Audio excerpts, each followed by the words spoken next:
And welcome back. I'm Chris McCarthy. Welcome back to the Chris McCarthy Show. Thank you so much for joining me. Hope you had a nice Thanksgiving. We have, as promised, America's Sheriff. I named him that. He doesn't call himself that. I do. He's the Bristol County Sheriff, Tom Hodgson, who's in here to talk about a lot of things. There's been a lot of Hodgson-type news, stuff that he's an expert on in the media lately. So we want to bring him in because they had a little disturbance at his house. For those of you who didn't hear, the Fang Collective, they rolled into town from Rhode Island to bother the sheriff and his family, try to intimidate him, in my opinion. Same way they tried to do it to Tucker Carlson, same way they're trying to do it to cabinet officials in the Trump administration. It has now reached our community. You know, we see it on TV where they're trying to bang down Tucker Carlson's door, or they're going into restaurants and shouting out public officials because they disagree with them, trying to intimidate them. And you say, well, that's terrible. And that's down in Washington, those crazy people. Well, now it's gotten here. It's gotten here, and it's not a good development, in my opinion, for legitimate public protest, and it's certainly not good to do to our elected officials or media people. No media people. Don't start doing this to media people around here. Good morning, Sheriff. How are you, sir? Great to be here. Thanks for having me. If you'd like to watch this, we're streaming this live on our YouTube channel as well, WBSM's YouTube channel. So, Sheriff, how was your Thanksgiving? Actually, it was good. You know, we had some uninvited visitors, but all in all, it was good. It was great. So tell us what happened. Well, I was upstairs in my home, and I thought I heard chanting in the distance, and I thought there were someone chanting Sheriff Hodgson. I thought, well, I knew I wasn't hearing things, so I went downstairs, and well, I was hearing things, but I didn't think I was really hearing what I was hearing. So I went downstairs, I looked out the front window, and sure enough, there were about 20 protesters across the street. On Thanksgiving morning? On Thanksgiving, yeah. And so, of course, whenever we have protesters anywhere, particularly we've had some up at the prison, we will generally, you know, use a cell phone, take a picture of who's present in case there's a problem or an issue that develops, which is what I did. And so the Dartmouth police decided to respond. I indicated them that's probably not necessary, but they were very kind and good to do it. They were being careful. But I explained to them they're across the street. If they come across and they get onto my property, I'll call you. But that's exactly what they were looking for. And the thing that's interesting about this, Chris, is that if they were really trying to get a message out, which really tells you their attempt to try to intimidate people is sort of explained in this kind of a situation, because where they were standing, there was no houses across the street. It's just in front of there was no sidewalks really on either side of Hathaway Road, but directly across from my home, it's just it's a wood lot, right? Well, no, the golf course is on the other side. Okay. But at any rate, if they were really trying to get a message out, they would have been they wouldn't be facing my home. They'd be facing the traffic that's going up and down the street to get their signs that they all had made up to get their message out. But it obviously wasn't that. It was an attempt to try to think that somehow they were going to intimidate me. But how'd that work out? Yeah, not well. I mean, for them, you know, I grew up in a family of 13 children, as you know. So I've been, since I was about 3 inches tall, getting kicked in my shins. So this day and age, if you're going to spend your time thinking that you're going to somehow intimidate me, it's not it. But worse than, but I think what really is the underlying point of all this is that it really sort of gives us a sense of where we are right now in America, and we're better than this. We are better than this. We've always encouraged those who want to give their different points of view to do so, and you can still get your point of view across if you want by just being civil. When you start raising your voice and start getting angry or breaking things or whatever, you've immediately taken away any message that anybody might consider by doing it. And so if their effort was to try to get a message out, they certainly didn't accomplish that. If their effort was to intimidate me, they didn't accomplish that either. So we're speaking with Sheriff Tom Hodgson from Bristol County. Sheriff, just so people understand, and I expected you to a little bit downplay this, but these folks have been arrested before because they came to your jail and interrupted the way to get into the jail, right? Tell folks what these people have done in the past so that they understand the magnitude of what and why the Dartmouth police, in my opinion, were absolutely correct. And I think you said that too, to respond to this. Right. Well, yeah, they showed up at our Dartmouth facility one afternoon. I believe it was in late August, early September. They pulled up in a U-Haul truck. 2 women got out of the U-Haul truck. They walked down our driveway entrance about 10 feet in, and on either side of the driveway, in and out, they opened up these 30-foot-high structures. They were looked like 3 poles with teepees, sort of shaped, and in the center of it were hoists in each one. They had hoisted themselves up 30 feet inside the tripod to the top, and when our staff noticed it, the head of our canine division came up and said, "You need to come down." The girl said, "Look, I've got a backpack on my back full of food, and I'm wearing a diaper, and I plan on being up here for at least 3 days." And of course, that wasn't going to be. We knew that, but because they're blocking the driveway to get in. They're blocking our transportation vans and people getting in and out, visitors that are coming to visit inmates and what have you. And of course, once you enter our property, we have high security standards that we have to maintain, and certainly we don't want people thinking that they can just come in and do whatever they want. While that was going on, there was another one, a girl and a guy who had, prior to getting there, had filled the center of a tire with cement. Mm-hmm. They both put a soft cast on one of their arms and put it inside the cement and let it dry. Prior to that, the individual, the guy, had put a sort of rectangular tubular lock around his neck, locked it, had a chain locked to that rectangular bike lock, and then locked it to our secondary exit, and they just sat there with their hands in the cement, dried in the cement, with the lock attached to our secondary exit gate. So there was no way to enter or exit the facility for a period of time. Well, right. It was, but what was worse about the whole thing was that, in addition to the problem with the 2 people in the driveway disrupting the operations, it then required Dartmouth PD to have to use resources to come up there. I think there were 3 or 4 cruisers there. You had the EMTs there. You had the fire chief. And basically, it took about 3 hours for the EMTs to jackhammer the 2 arms out of the center of the tire. Mm-hmm. Then on top, they had to use the jaws of life to get the lock off his neck. I mean, these are people who are disrupting emergency operations, and God forbid that someone who needed that EMT to be there 10 minutes earlier and couldn't get there because they were over there dealing with this nonsense, right, and ended up dying. This is the kind of dangerous thing that happens when you have people that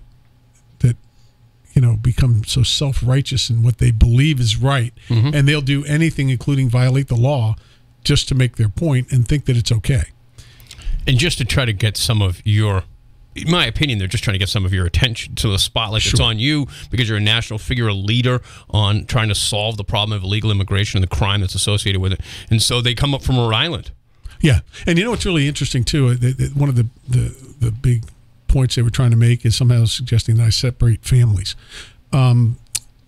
First of all, I would much prefer, if they wanted to protest anything, that they would be protesting the criminally illegal aliens who have separated families across this nation.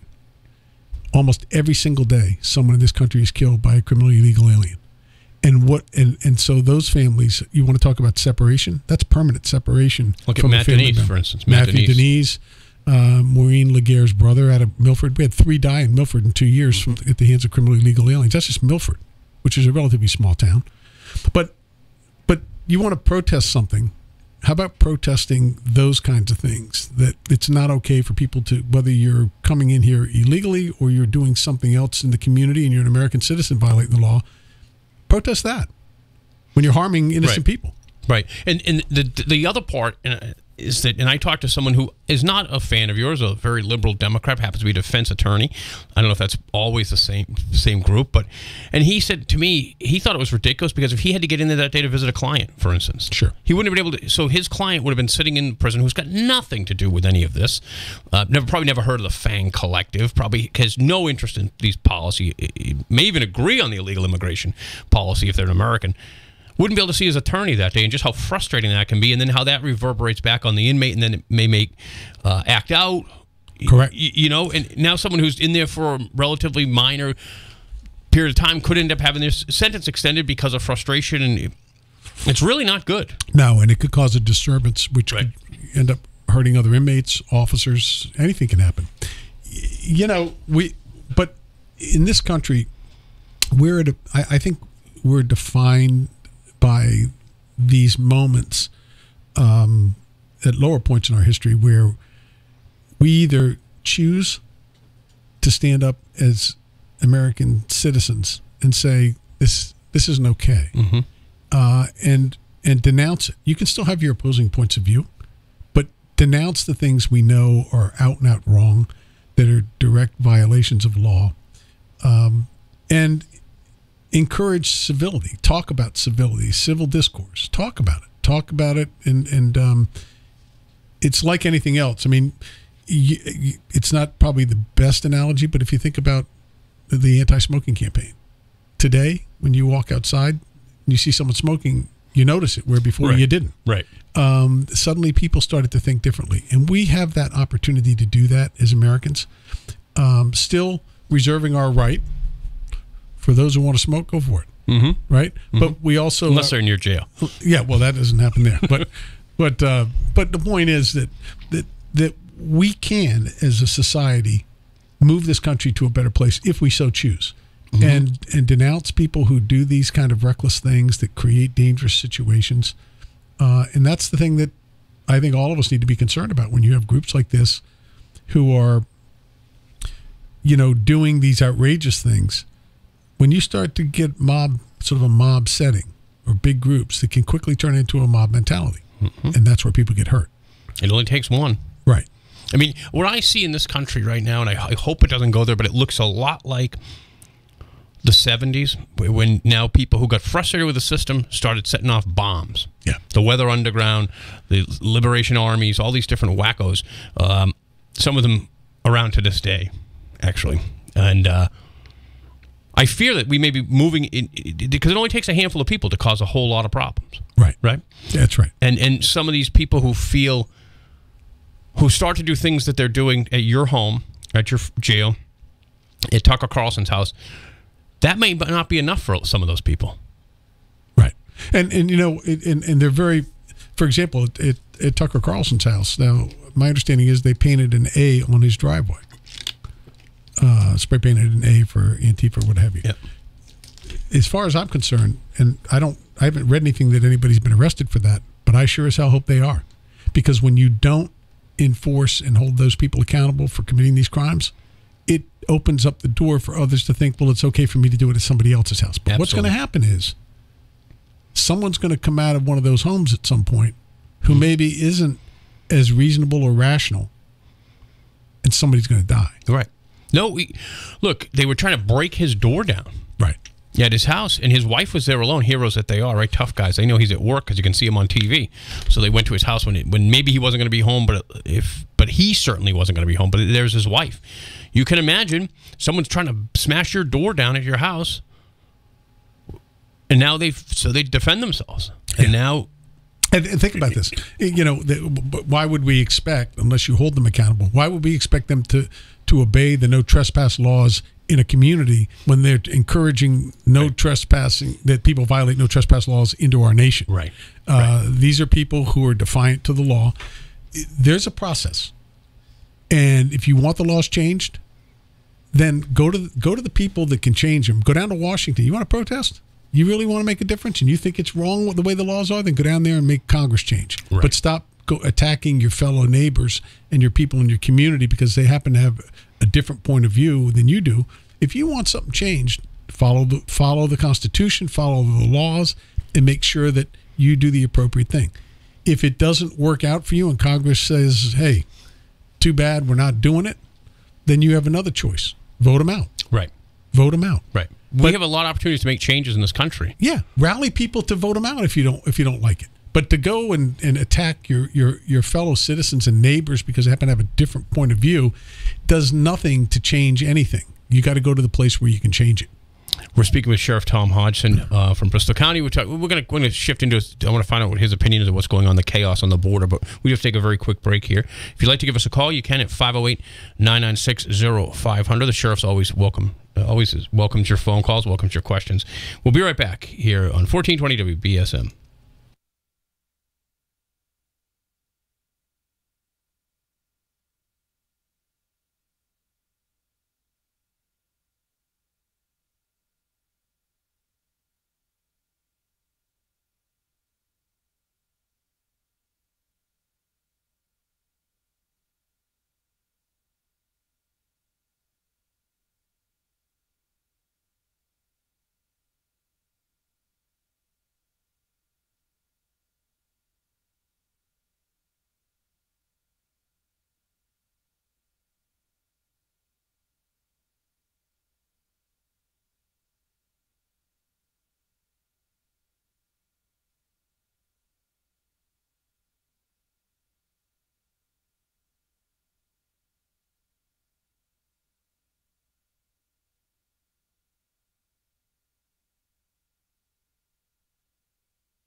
Well, that's true, right, Sheriff? You got to stand for something, or you fall for anything, right? Yeah. Right. We're speaking with Sheriff Tom Hodgson. If you'd like to join us, you can at 508-996-0500, so you can get on the air.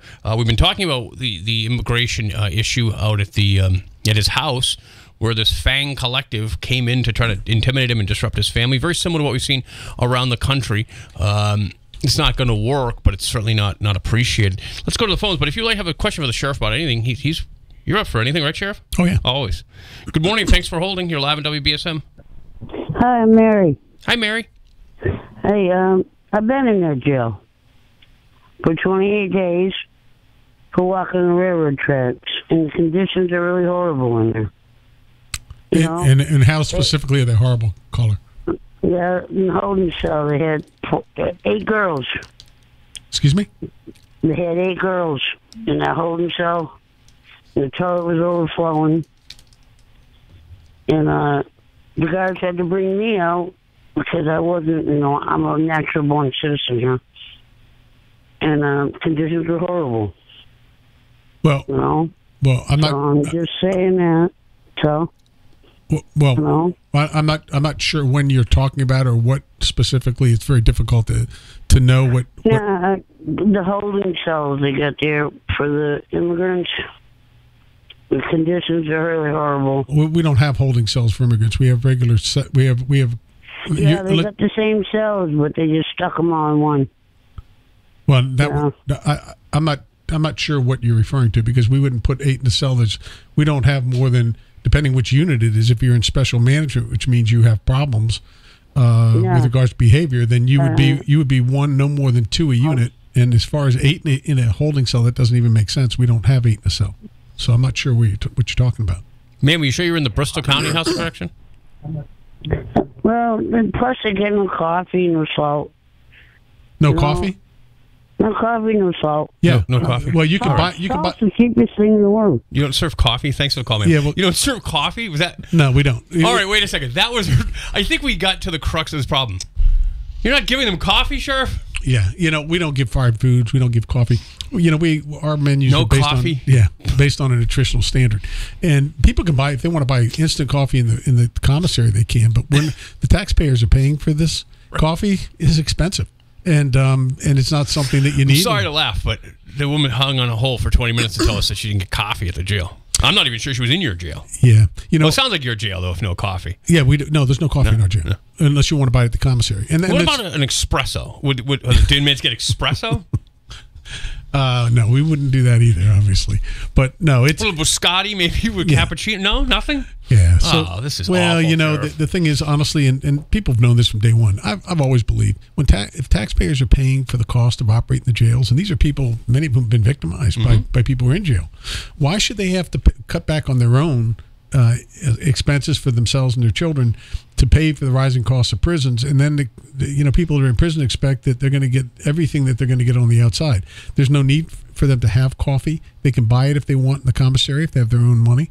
But there's expensive sort of items that if they don't need them based on nutritional standard, we're not going to provide them because the taxpayers are paying for it. What about just a fruit bowl? Maybe. What about what is those edible arrangements? You don't get an edible arrangement when you check in.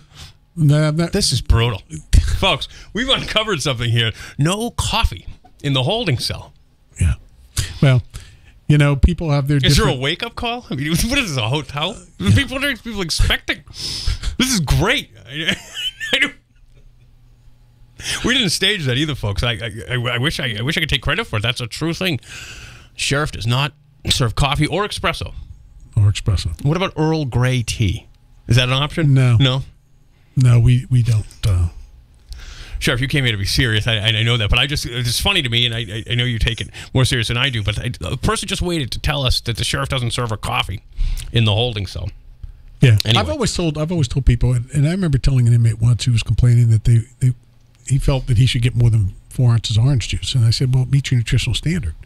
And he said, "Well, yeah, but come on, look how big I am." I said, "Well, I understand that." I said, "If you really like orange juice, don't come here. Right?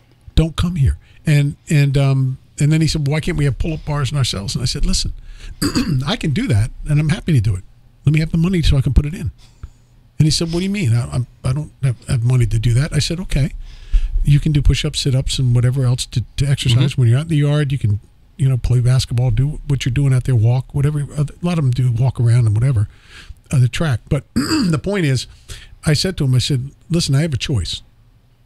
I only have enough money to do one of two things. I can either give money to kids on the outside who are making good choices and get them involved in after-school activities, things like that, or I can use that limited amount of money and give you a pull-up bar. Do you want kids to end up going down the path you went? And he said, no. I said, well, there you go. Right. So it'd be better for me to give it to the kids on the outside, right? And he goes, yeah, you got a point. Right. No, I think most people, it's probably your experience, most people over the jail after a little while realize why they're here and try to turn it around, right? And it's about choice. And it's sort of like if you can get everything on the inside that you can get on the outside, with less responsibility and accountability for your individual lives, like going to programs or getting your GED, whatever, and you didn't have to, and you had TVs and other options, you're going to go with the easiest route. Why would I set them up to fail? And why would I set the community up for them to fail? We're speaking with Sheriff Tom Hodgson, America's sheriff, the sheriff of Bristol County. So, Tom, I want to get your opinion. You've obviously been very much involved in the immigration issue. With what's going on, what broke over the Thanksgiving weekend down at the border, where it looks to me like what you see in the Gaza Strip, right? They're throwing rocks now at our law enforcement people, trying to break through, literally try to smash down the gates to get into the country. Yeah, this is as outrageous as it gets, and people that these are people that are just completely saying, we have no respect for your laws.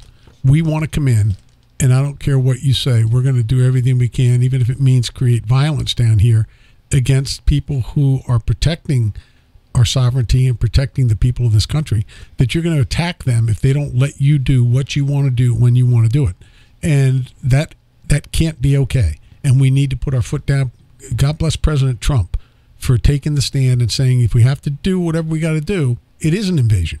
There's no question about it. And in Mexico's seeing it. They know what kind of people. There's a whole host of bad people in that group.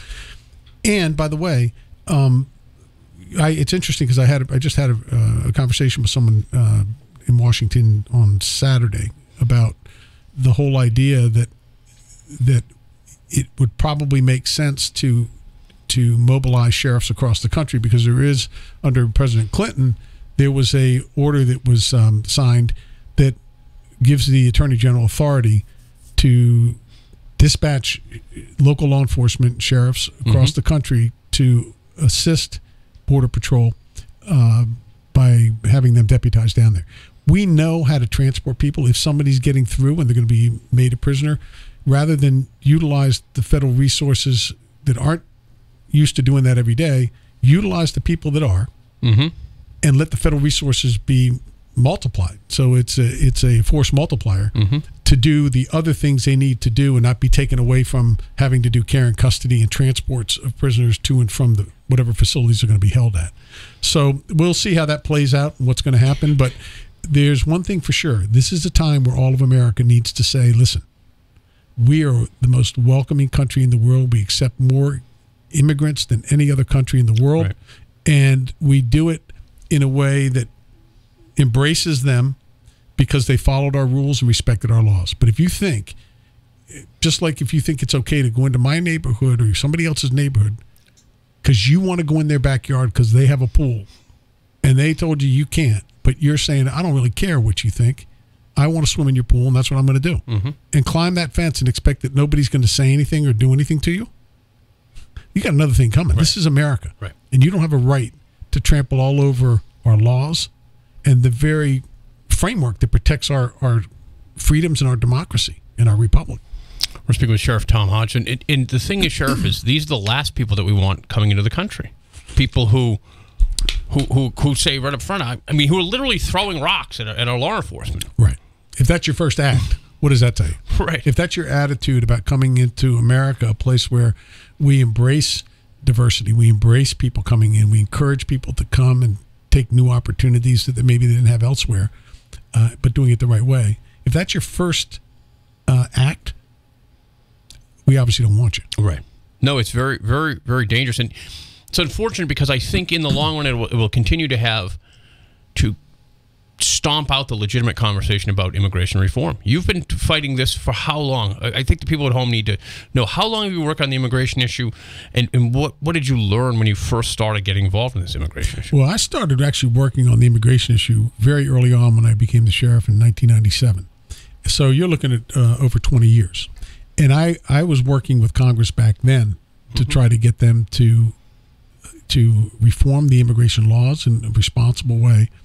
And every year, you get up to the end of the fiscal year, and it's the same rhetoric back and forth. Oh, we're going to see if we can get the funding. We'll see about it. And it never happens. They come up with all these reasons. Once the election's passed, it's like, well, we're not worried about the voters anymore. We got another 2 years, and we'll see if we can kind of string them along again for a while and play the same tune when we get to the end of the year.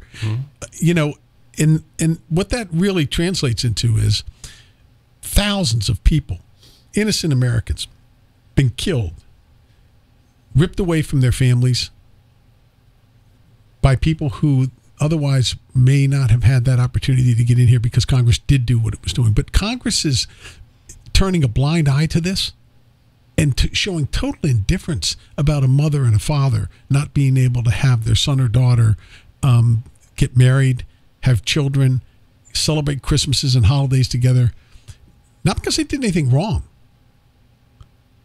but because Congress wouldn't do its job. And you're saying that the person's dead because of it. There's no question about it. Yeah, I mean, there are people, what do you say, every day someone's killed, right? And why doesn't that reach a sense of urgency for people who serve in Congress? Why wouldn't just stop for a second and think about those families going to those funerals and knowing that they're never going to see their son or their daughter ever again, their grandchild, whatever. Why wouldn't that matter to you? Why would your politics be more important than the people's lives? And that's what the American people have to look at. And we have to, for 20 years, if you and I were in business, do you think together, and we had a boss that told us he wanted us to sort of revamp the business, put a new organizational chart together, the profits weren't doing well, we got to raise them. And all you and I do for 2 years is argue back and forth because neither one of us wants to give the other one credit for coming up with an idea that the boss might give us credit for, so we don't do anything. Right. And that's what's going on with Congress, because you were self-serving and so was I, and everybody else in the company suffered because you and I were more interested in what mattered to our personal interests than we were the team interest. We're speaking with Sheriff Tom Hodgson. Sheriff, one of the things that you do quite a bit is go down to Washington to talk to Congress, to explain to them what you're seeing on the streets here. Explain why you do that and why that's important. Well, listen, that's the epicenter of the problem. If we don't get Congress to do what we need them to do, then this is just going to continue to go on. And we've watched it for 20 years. I have. For 20 years, I've been intimately involved in this, and I've watched it. And you know, when President Trump stepped in and said, I'm going to clean the swamp, scared the living hell out of all the people down there. And that's why there's such turmoil, because they're used to doing things a certain way and just sort of playing the public to get the public to believe. And if they get the public to be divided, it detracts attention away from what they're not doing. And so they play on that and they keep it going so that it doesn't ever come back to them, and they can just say, oh, I'm really trying, and individually to their people, oh, I filed this, I filed that, which meant nothing. It was just a tactic to try to get elected again. And also, my understanding of it, correct me if I'm wrong, is that, you know, if you're a member of Congress, unless you were a sheriff, and some of them have been sheriffs, but they have no idea of what's going on right on the ground. Right. That's they exactly need to hear from people in law enforcement to understand what the actual problem is, right? That's exactly right. And, you know, it's funny. Somebody said to me once, I think it was Chet Curtis and Janet Wu. I was on their show once. And did you get the questions right? Yeah. They asked me something about, oh, you're going to Washington.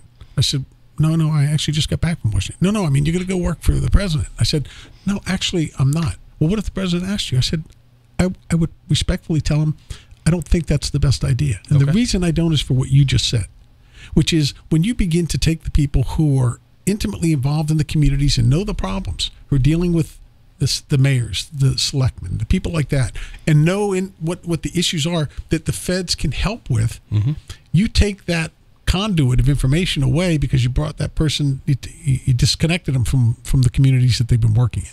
So you can be more valuable in giving them ground level information that's going to make their policies be that much more effective and better, as opposed to working in a macro world. No, absolutely. I remember my dad one time on an education thing. He was a school administrator, and he'd called Senator Kennedy's office because they would get these grants, but because of the way the thing was written and because of the school district that he was an administrator in at that point, he'd been in New Bedford, now he's in Freetown and Lakeville, they couldn't use it. Right. Because the law, the way just the way it was written, and no one intended it to be that way, but until my dad called the senator's office and spoke with a staff there, they went, "Oh, really? Okay, yeah, that doesn't work, right?" And they got the waiver or whatever happened. But they need to hear from people on the ground, whether it's education or law enforcement. Yeah, and that's exactly the point, because don't we want the federal policies to be as impactful as they can to help us. And if we don't give them the input and we don't establish the relationships, it isn't going to happen. Right. Just like it didn't with your dad. Right, absolutely. We're speaking with Sheriff Tom Hodgson, too. We're going to take a very quick break here on 1420 WBSM. If you'd like to give us a call, the Sheriff's open for anything. Come on, this is your opportunity to give him a question at 508-996-0500. We'll be right back.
And welcome back to the show. I'm Chris McCarthy. We have Sheriff Hodgson in with us this morning talking about his special Thanksgiving visitors to his house. But I do want to remind you, folks, this is great. The 45th annual Christmas stroll on Nantucket, that's going to take place this weekend, November 30th to December 2nd. Visit the 20-foot tree that magically talks. Live entertainment fills Main Street, including carolers with beloved holiday songs, and the island offers so much more Christmas cheer. We have your chance to win 2 free ferry passes thanks to C Streak. Just download the app, the WBSM app. It's free to know when to call for your chance to win. Folks, if that's something you're interested in, and you should be, 2 free passes to the Christmas stroll in Nantucket, that's fantastic. People come in from all over the country to see that, and you can see it for free. But you have to download the app. Go to the App Store, download the WBSM app. That's how you'll be able to find out about how to win the free tickets for the Christmas stroll. All right. So, Sheriff, we were talking about how the immigration issue really affects everybody. I think a lot of people, and I hear it here on the radio when you're not here, sometimes when you're here, people say, well, why is he so much concerned about the border? And why is that? Well, first of all, you have to be able to know who's coming across your border, both from a domestic security standpoint as well as a national security standpoint. Anywhere where criminals can find the weakest link, they're going to take it. Mm-hmm. And number 2, you have to be able to control the infrastructure. I mean, look at the breakout of measles we're seeing now across the country. Look at the new diseases that we had eradicated that are now coming back, mm-hmm. because we have people coming through from places that were maybe countries where they didn't have these kinds of vaccinations who are now bringing it back to our country. The schools are overrun. The medical system, the infrastructure for our medical is being taxed. I mean, it goes on and on and on. And so you can't provide the kind of America where people could come legally before and feel that they could get the support and so forth when you have people coming in here just to get benefits, to get all these other things, with no respect for our laws. We're speaking with Sheriff Tom Hodgson. Sheriff, we have a caller for you. Good morning. Thanks for holding your live on WBSM. Hey, good morning. How are you? Hi, Sheriff. Hi, caller. How are you? What year did the Dartmouth House of Correction open, Sheriff? That opened in 1991. 91? Is it true you have cells there that don't have toilets so people can't be locked in cells? Yes. Well, we have 2 units that are medium classification where the doors don't lock, so they can go use the general bathroom in the unit.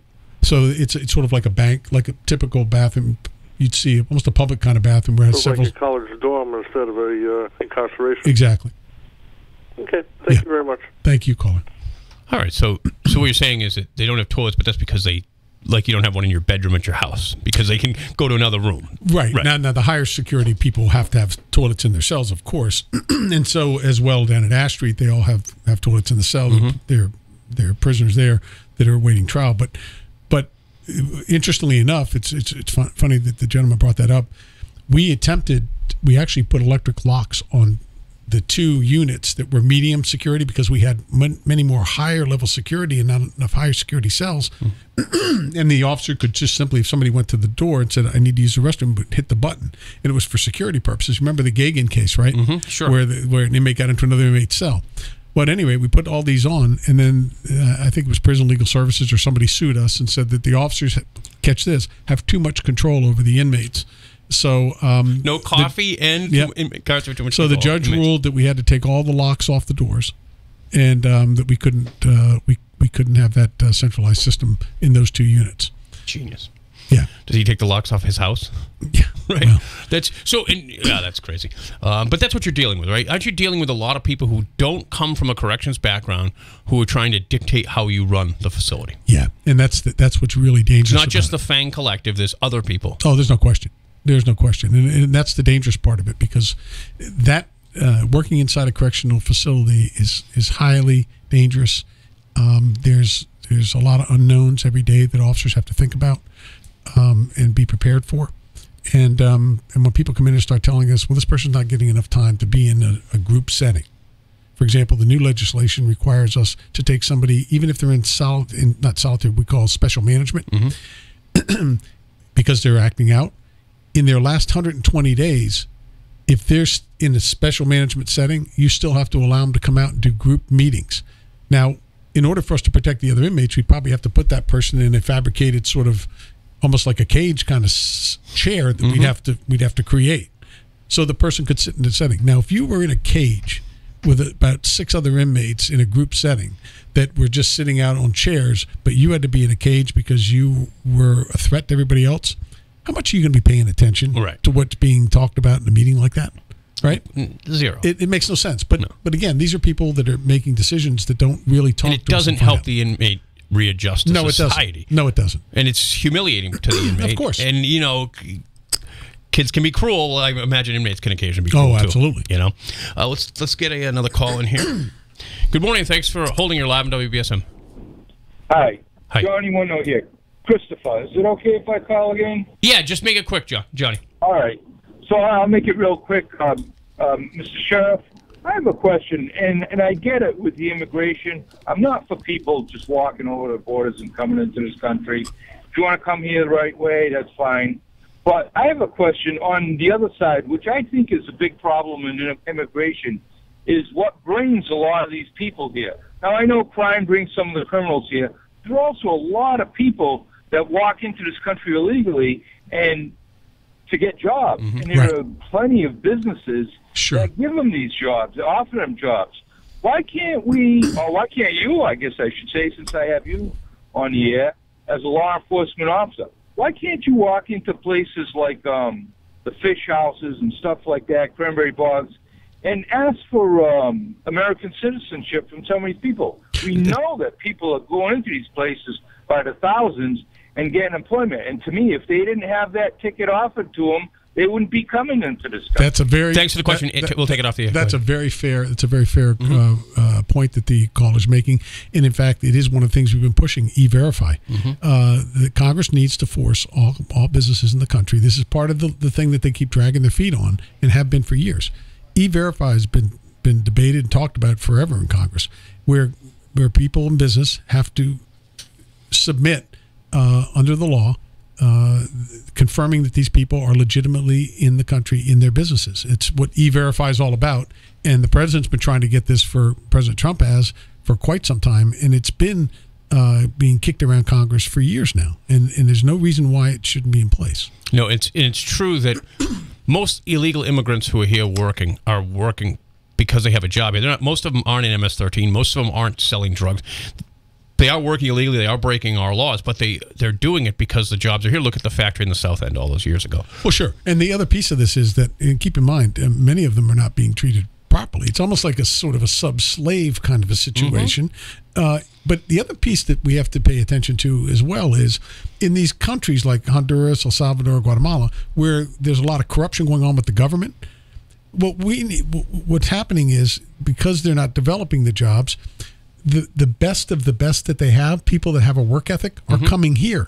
That country will never be able to build an economy because their very best are trying to come here because they can't get their jobs there. And what the United States ought to do is start putting some financial pressure on these countries and say, we're not going to give you, your some financial aid that we're giving you unless you show us some kind of an economic development plan that's in place and working. Great. We're speaking to Sheriff Tom Hodgson. We're going to take a very quick break. We'll be right back here on 1420 WBSM. If you've missed any of this interview, it will be up in its entirety on the WBSM YouTube channel. We're streaming there live, but then later it'll be up there in its entirety. We'll take a break here on 1420 WBSM.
Certainly nothing wrong with the radio today. We have Sheriff Tom Hodgson here in the studio with us.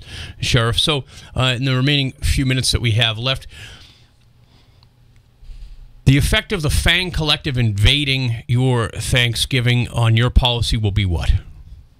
Nothing.